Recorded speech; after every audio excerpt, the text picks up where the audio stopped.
Michael Jackson's remembered today as the King of Pop. His passing in 2009 was truly a tragic loss. Still, not many people know what really happened before he passed away.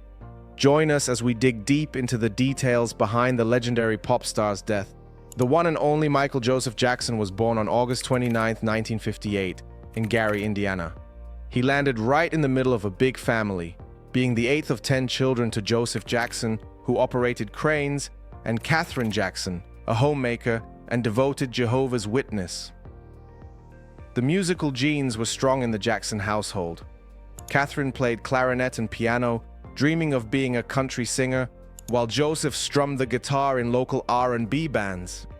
Music ran in the family's veins, and at just 5 years old, Michael's journey in the music world kicked off with a nudge from his dad. He quickly became known far and wide as the King of Pop, since Michael wasn't just a singer, he was a best-selling American singer, songwriter, and dancer extraordinaire. Starting off as the lead singer of the Jackson 5, a Motown sensation featuring his siblings, Michael took the world by storm with his solo career. His albums Off the Wall, Thriller, and Bad unleashed a wave of global success, boasting multiple #1 hits. And speaking of Thriller, it's still hanging out on the list of best-selling albums in history. As the late 80s rolled in, whispers began spreading about Jackson lightening his skin and hiding in a special oxygen chamber to sleep for a longer life. He set the record straight, saying that the change in his skin tone was because of the skin condition vitiligo, and opened up about the hardships he faced, including abuse from his father. In 1993, the first of several child molestation allegations hit Michael when a 13-year-old boy claimed he'd been fondled by the music legend. Jackson was no stranger to having boys over for sleepovers at his Neverland ranch, but this was the first public accusation. The ranch got a police visit, but no evidence was found to back the claim. Jump to 2003, a TV documentary, Living with Michael Jackson, had British journalist Martin Bashir spending months with the singer, delving into his relationships with children. Jackson openly admitted to having kids sleep over, even after the 1993 allegations. By the turn of the century, Jackson's public image began to shift toward eccentricities, like wearing surgical masks out in public. The confusion peaked in 2002 at the MTV Video Music Awards, where the pop star appeared disoriented on stage. In the same year, criticism hit hard when he dangled his baby son blanket over a balcony in Berlin. Jackson defended himself, explaining he was responding to fans' chants to see his child, claiming innocence in his actions. In 2003, more legal turbulence for Jackson as he faced charges related to a 13-year-old boy. A total of 10 counts, including lewd conduct and conspiracy, were on the table. Over 130 people testified, but the jury found issues with the accusers and his mother's testimony.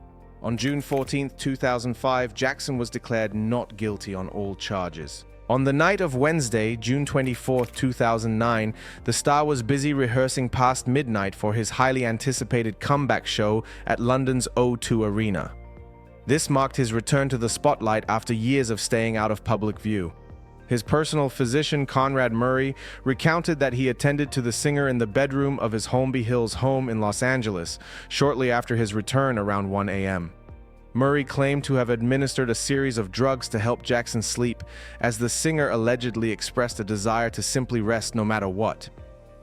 After Jackson finally fell asleep, Murray briefly left the bedroom around midnight for 2 minutes. Upon his return, he discovered Jackson in bed and not breathing. Paramedics were called at 12:26 p.m., 5 minutes after security made a 911 call, and roughly 30 minutes after Murray had entered the bedroom, according to his lawyer. Despite 42 minutes of attempted CPR by paramedics, Jackson remained unresponsive. He was then transported to the Ronald Reagan UCLA Medical Center, arriving at 1:14 p.m. It was on June 25, 2009, the world lost Michael Jackson at the age of 50 when he suffered a cardiac arrest in his Los Angeles home. Despite attempts at CPR, he couldn't be revived and was rushed to the hospital, where he passed away that morning. The official coroner's report in February 2010 revealed that Jackson's cause of death was acute propofol intoxication. a deadly overdose on a mix of prescription drugs, including sedatives like midazolam, diazepam, and lidocaine. In the aftermath, Jackson's autopsy uncovered startling details about the toll on his body. It came to light that the king of pop was bald, relying on a wig to conceal it.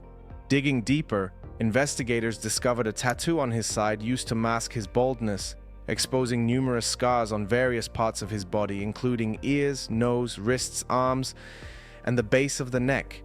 These scars were remnants of the many cosmetic surgeries Jackson had in his journey to enhance his appearance. While some theories suggested that Jackson, who was heavily in debt at the time, might have wanted to escape creditors, the Los Angeles coroner's office conducted a post-mortem, confirming the body's identity as Jackson. Leading up to his untimely death, conflicting reports about his health surfaced. Biographers said he was in poor health during his final months, dealing with issues like insomnia, lupus, vitiligo, and low body weight. Concerns from his family urged him to seek medical care. In the midst of it all, Dr. Conrad Murray played a significant role. Jackson had been using sedatives to aid his sleep, with Murray stating that Jackson had developed a particular reliance on propofol, affectionately calling it his milk. Murray administered propofol by IV in the evenings, using 50 milligram doses, and was attempting to help Jackson gradually reduce his dependence on the drug around the time of the singer's tragic demise. A star-studded memorial at Staples Center served as the final resting place for the king of pop. In the aftermath of Jackson's tragic passing, the spotlight turned to Dr. Conrad Murray, his personal physician. A police investigation uncovered that Murray lacked the license to prescribe many controlled drugs in California. His actions during Jackson's crisis raised eyebrows. Evidence revealed that the proper standards for administering propofol weren't met, and the necessary equipment for monitoring patients, precise dosing, and resuscitation was absent. Jackson's death was officially ruled a homicide, leading to Murray's conviction for involuntary manslaughter on November 7, 2011, carrying a maximum 4-year prison sentence. The jury had plenty to consider in reaching their verdict.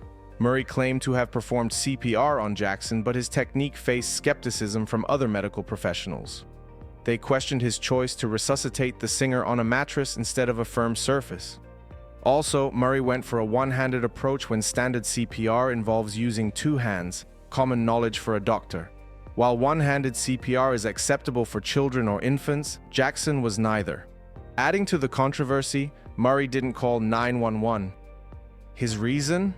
Supposedly, he couldn't find the landline and also didn't know the home's address. However, it later emerged that he made several private cell phone calls within that hour, details he initially kept from investigators.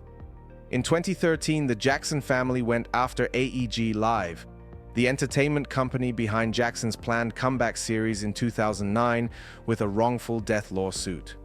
They argued that AEG failed to adequately protect Jackson under Murray's care, seeking up to $1.5 billion, an estimate of what Jackson could have earned.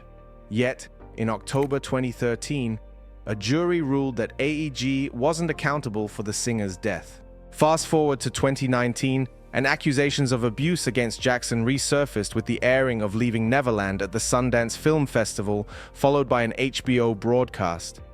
The documentary delves into the experiences of 2 men who recount how Jackson drew them in as boys, gaining their parents' trust before engaging them in inappropriate activities. The Jackson estate labeled the accusers serial perjurers and launched a $100 million lawsuit against HBO, set to go into arbitration as of December 2020. What are your thoughts on the controversy surrounding Michael Jackson, from his legal battles to the accusations of abuse, and how do you perceive his impact on the music industry? Share your insights and reflections in the comments below. Thanks for watching.